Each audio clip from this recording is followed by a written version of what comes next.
Poor water quality is a major concern for many of Cape Cod's ponds, and reducing nutrient input is crucial for keeping these freshwater basins healthy. One effective method of limiting nutrient input is stormwater management, which the town of Eastham plans to implement at Schoolhouse Minister Pond. Eastham is working with the Association to Preserve Cape Cod and Horsley Witten Group to develop stormwater retrofits designed to reduce runoff at 3 key locations around Schoolhouse Minister, starting at Fisherman's Landing behind Eastham Elementary School. The Fisherman's Landing project was approved by the Eastham Conservation Commission pending conditions about any protected species from natural heritage. The town expects to break ground this fall. Right now, stormwater is just basically running down Fisherman's Landing Road. Some people may know it as Park Street, and going untreated, discharging directly into the pond. So what this project is going to do is intercept that stormwater and direct it into a treatment practice before it discharges into the pond. With green infrastructure, as we're proposing here, you're not just taking, it's not the same conventional approach of getting the water off of the highway or the road surface for public safety. You're looking at infiltrating that runoff into a soil matrix or a manufactured wetlandish type environment where there is biological breakdown of a lot of whatever is in that runoff. The key element of the forthcoming installation at Fisherman's Landing is called a wet swale, which is designed to treat nutrients and reduce the volume of sediment in stormwater before it enters Schoolhouse Minister Pond. It sort of mimics natural wetlands. So it's sort of vegetated channel.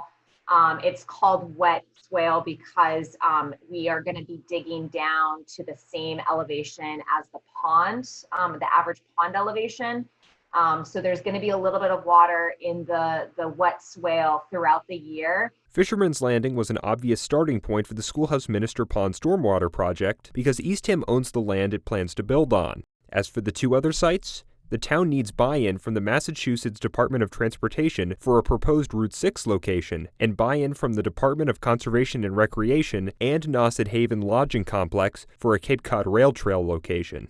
Effective stormwater management at Schoolhouse Minister will not only benefit the pond itself, but other basins in the Nauset Harbor estuary watershed as well. Most notably, decreasing nutrient input at Schoolhouse Minister Pond will improve the health of neighboring Salt Pond. After water empties from Schoolhouse Minister, it flows southeast and discharges directly into Salt Pond, bringing any harmful nutrients with it. Reducing nitrogen in Salt Pond is key for improving the basin's water quality, and stormwater management at Schoolhouse Minister is a crucial component of that process. This freshwater system is part of the sub-watershed that discharges to Salt Pond.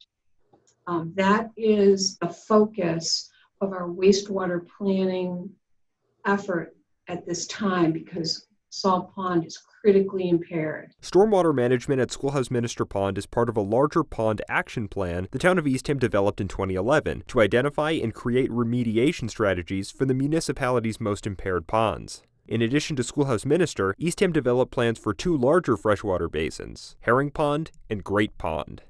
The 2 larger ponds were an easier clear-cut option path for remediation strategies, whereas Schoolhouse Minister's Pond is 2 adjoining ponds that have a mixture of complex conditions that make it more difficult to find one strategy that would be effective. And we've decided to include a variety of solutions, piece together a multifaceted approach, and hope that the combination of those efforts would be successful in improving water quality.